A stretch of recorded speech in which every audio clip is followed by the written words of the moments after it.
G'day guys, Dom here. So ever since I started doing these story videos, talking about how Dippy Blades actually came to be, I had a bunch of guys asking me how I actually got into knives. So we're going to talk about that today.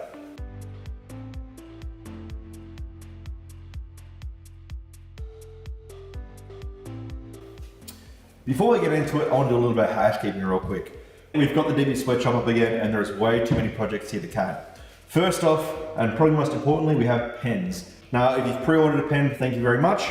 I've just got all the parts in now from MIG, Marks Innovative Gear, and we are working through them now. If you ordered the standard pen, like the standard bolt action pen, you're going to be getting an email letting you know your pen's done in the next week or two.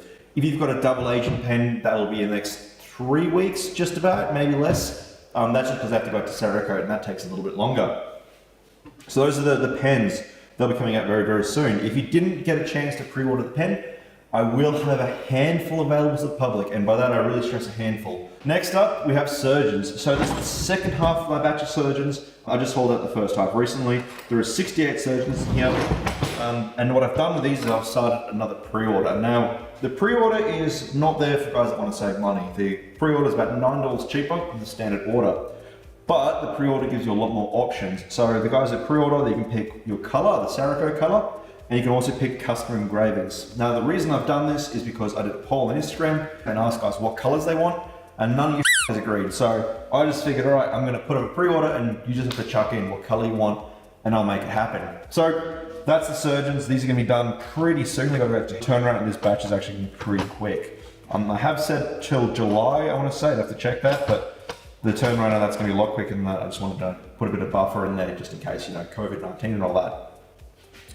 Next up, folders. I'm working on a batch of folders right now. They're going to be done pretty soon. I'm very much taking my time with folders because obviously we've got a lot of stuff on. And the folders, I really got to take my time with them because things can go bad real quick, and I can't get titanium or my parts in very quickly at all. So if I fuck up, there's not really a chance to get new parts in very soon. So I think we're going to be pretty light on folders this year in general. And we've also got some lanyard beads. So these are titanium lanyard beads. I had a whole bunch of guys asking about these in the past. They're finally back in stock, or they will be when these are done. I have 5 here, and then I've got a few more coming. Not as many as I'd like, but I'm working on getting them CNC made for us to sort of speed things up and get the process going. So that's a bit of housekeeping. Now let's actually talk about the video, how I actually got into knives. Now I've got the light up, I've got the interrogation vibe going, I feel like I'm being interviewed for some serious and I thought it'd be kind of cool. So there's 2 answers to this. There is the short answer and there's a long answer. The short answer is I've always liked knives, I've always liked the outdoors. I was a Boy Scout, sexy I know, and that sort of just led me to start collecting knives, and because I was 14, had money, I started making knives. That's the boring answer. The more interesting answer is obviously a little bit longer. So if you wind back a little bit, I am actually a Swiss citizen. I'm not quite sure how it works, but I had a Swiss passport. And both my parents came from Switzerland, and I have my whole family and everything's over there in Switzerland. And my whole life growing up, we always sort of thought we were all going to move back there one day, once we all spoke English, and that never really happened. But it was a situation where I learned to speak German as my first language. I actually went to kindergarten not being able to speak a word of English, which is kind of hey. But yeah, that was sort of the situation my whole life, and that's why I have a lot of the opportunities I have these days as far as the contacts I have over in Europe, because being able to speak German can open a lot of doors for you, especially in Switzerland. But part of the Swiss culture, there's a big Swiss Army knife scene, as you can imagine.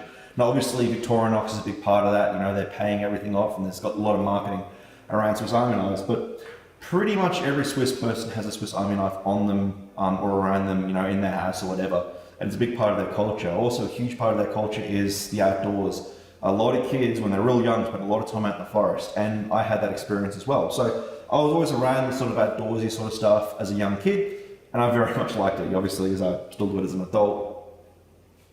And I remember one time I was out with my cousin, and my cousin was a little bit older than me, and he got for his birthday a Swiss Army knife with his name engraved on it. And I thought that was the coolest thing ever. I was pretty young at that point.